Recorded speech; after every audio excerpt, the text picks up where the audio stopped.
Jasmita. Macam nama Jasmita.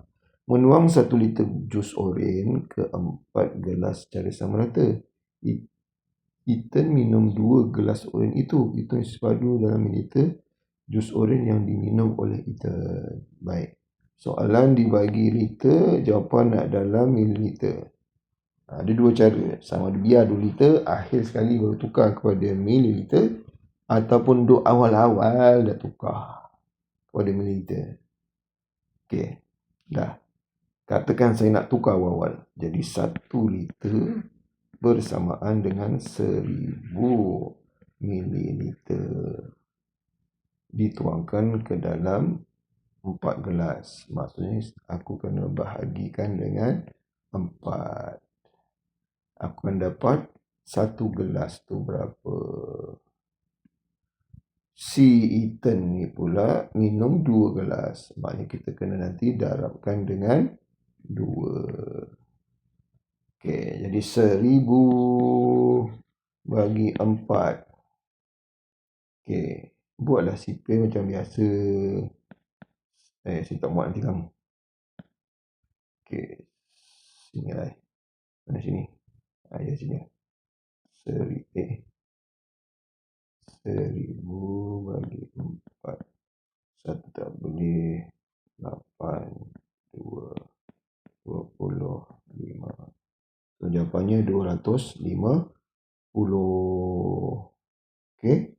So, 1 gelas tu 250.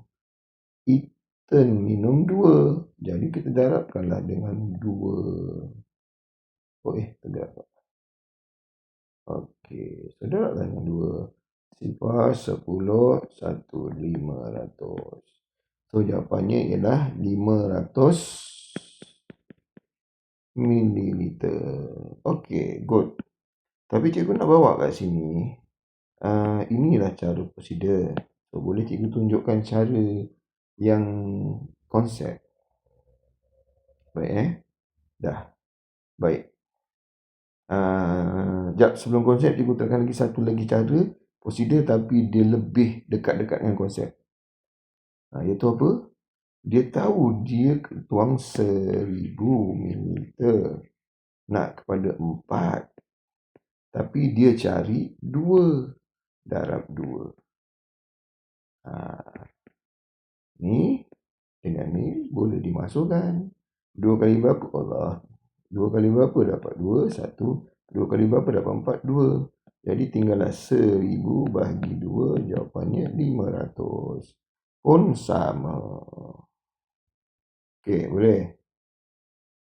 Jadi kalau apa persoalan lah. Katakan sini 3. Nak sini S.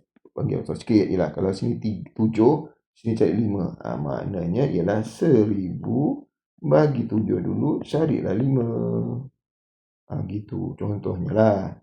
Okey, tapi sebenarnya soalan tangan macam tu. Dia soalannya memang macam ni. Dia nak tengok kita faham konsep tak. Jadi siapa yang faham konsep, dia tahu benda tu 1000. Nak dibagikan dengan 4.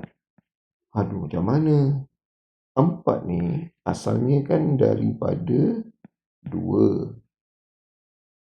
2 tu macam jadi 4. Dibuang lagi separuh.